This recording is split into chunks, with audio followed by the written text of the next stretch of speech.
jadi flu.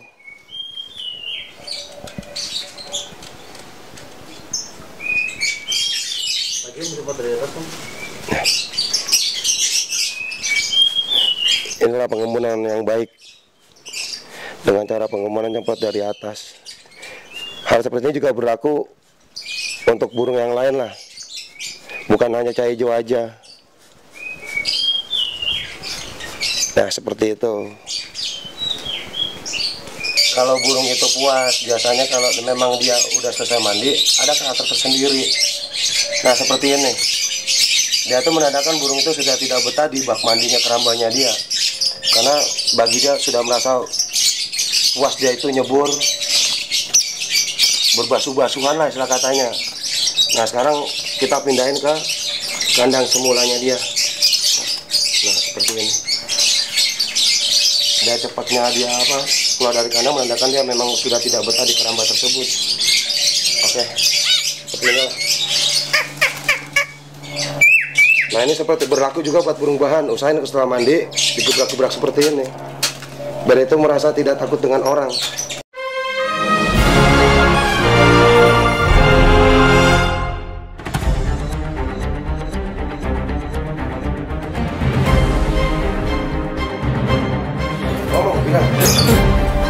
Bilang gini, kayak buat Jaya, jos gitu.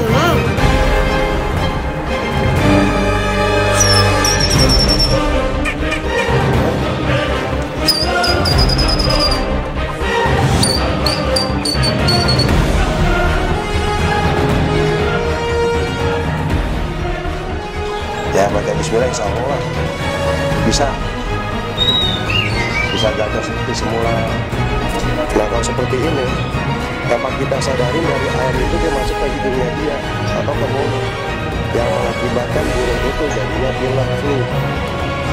Rokinnya susah masalahnya kalau ada dukunnya yang lagi rokin. Nah sekarang kita masuk perawatan hariannya dia ini. Memang semua tuh perawatan tergantung dari karakter dari burung tersebut.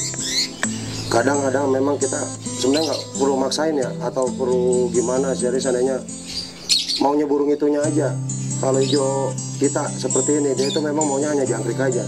Memang ada cai hijau yang lain seperti itu juga ada menggunakan seperti kroto ataupun ulat tongkong. Kadang memang suka ada pertanyaan, kok nggak dikasih ulat tongkong gitu kan? Kan semua itu tergantung dari karakter burung tersebut. Jadi nggak perlu kita memaksakan. Kalau memang ingin memaksakan untuk memberikan ulat tongkong, bolehlah dengan cara seperti ini untuk membiasakan dia makan. Jadi dari pagi sampai sore itu seperti ini tidak kita kasih, hanya tempat minum dengan burung tersebut. Dan nanti cara pemberian ulat tongkongnya satu-satu kita berikan itu. Jadi karena kita kebiasaan dia makan, nanti dia akan makan tersendiri. Nah itulah cara pemberian ulat tongkong. Nah sekarang kita perawatan hariannya dia. Pisang diusahakan dengan pisau dibikin seperti ini. Nah kelihatan bagus juga pisangnya, juga burung itu ngambilnya tidak susah, bisa diambil. Nah seperti ini kita tancapkan kemari. Nah sekarang pemberian jangkrik, kita biasanya ngambil jangkrik itu yang gemuk. Kalau jangkrik yang gemuk kita potek dengan kakinya. Kalau memang kita lebih telaten, kita ngambil dari kepalanya ini. Nah kalau jangkrik ini ada yang bagus dengan jelek, yang kita bilang kalau jangkrik gemuk ini kita buka, kita ambil. Nah biasanya yang tidak dimakan dengan cai hijau ya seperti ini. Ini yang selalu dibuang. Dia nggak mungkin konsumsi seperti ini. Nah jadi yang diambil yang di ini yang dimakan sama dia. Suka di parunya itu suka berlama-lama karena apa? Ibarat kata orang ya makan daging yang pahanya. Kita hanya memakan pagi dengan jangkrik F5. Ada seperti kita ngasih pemberian cai hijau dengan jangkriknya pagi hari 5, sore 5, itu pemakaian standarnya dia. Jadi kalau burung yang masuk ke over birahi, usahain kita turuninlah dari pemberian jangkrik 5 itu dikurangin satu-satu sampai dia ketemu kita itu sampai tidak membuka bulu. Biasa burung obo itu bukan berarti itu memang burung tubirnya, tidak juga. Sebenarnya dari kondisi burung, memang burung itu memang lagi nyulam atau ada yang dia rasa kondisi memang ada merasa ya kayak orang sakit gimana lah. Jadi suka-sukanya dia aja maunya gimana. Nah itu seperti yang tadi kita katakan pertama, kalau memang jangkrik itu bagus bagi dirinya dia, itu akan dibuang dalamnya seperti ini. Nah itu yang dibuang sama dia.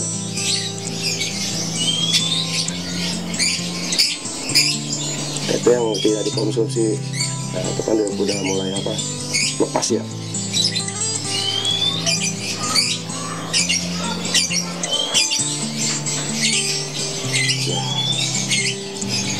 Terus selanjutnya seperti ini lagi, kita kasih lagi satu-satu ya.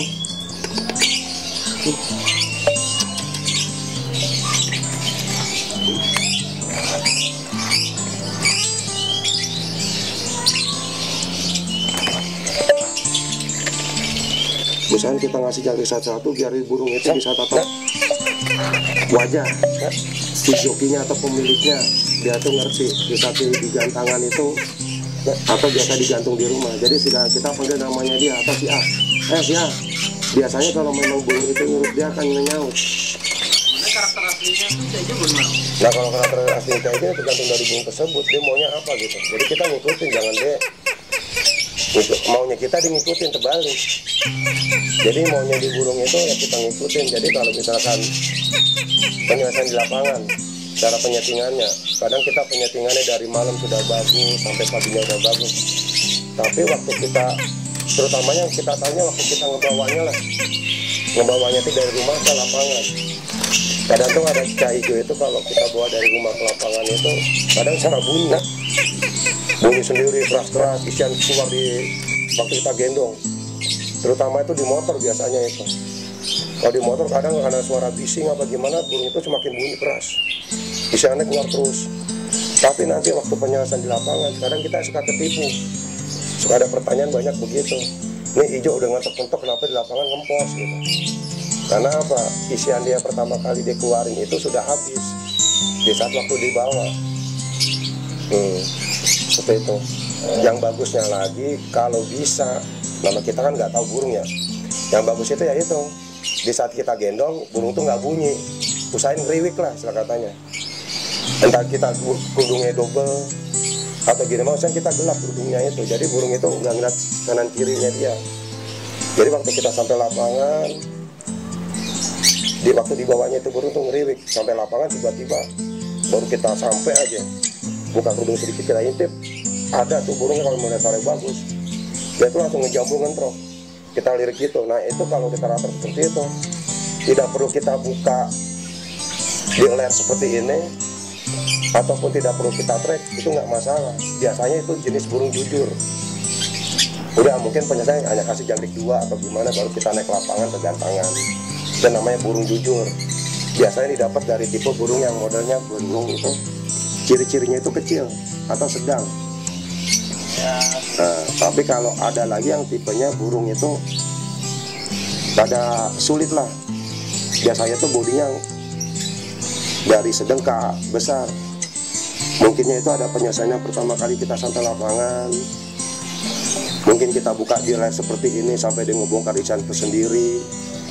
Ataupun kita track dengan lawannya dia di sebelum kegantang, ataupun nge-track dari 2, 3, sampai 5 burung, mungkin sampai bahkan lebih. Kalau bentuk paruhnya bagaimana yang ideal? Nah kalau bentuk paruh itu kita cari sebenarnya ada paruh itu kan bermacam-macam. Ada yang tebal panjang, ada yang tebal tipis, ada yang tipis tapi pendek. Nah tapi kita carilah, biasanya itu tergantung ya maunya kita apa. Kalau kita pengen nyari burung yang suka nembak keras, isiannya keluar, biasanya dicari yang paruh tebal dan panjang. Nah kalau perbandingan tangan seperti inilah. Nah tapi ini tebal panjang, tangan seperti ini kita pakai.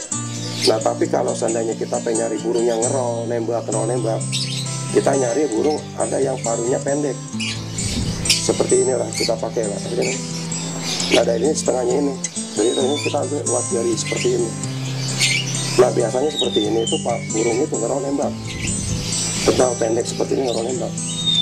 Ada juga tipe burung itu yang paruhnya pendek tapi tipis. Biasanya itu seperti ini. Ya itu biasanya bentuknya sama bodi kadang suka nggak sesuai. Biasanya tipe burungnya itu dia ngerol kebanyakan. Hanya ngerol-ngerol aja, biasanya volume tipis. Jadi ada kejutannya. Nah lebih baik kita nyari itu yang istilah katanya itulah yang ngegentak, istilah katanya ngegas. Kalau kata orang sekarang ngegaspol.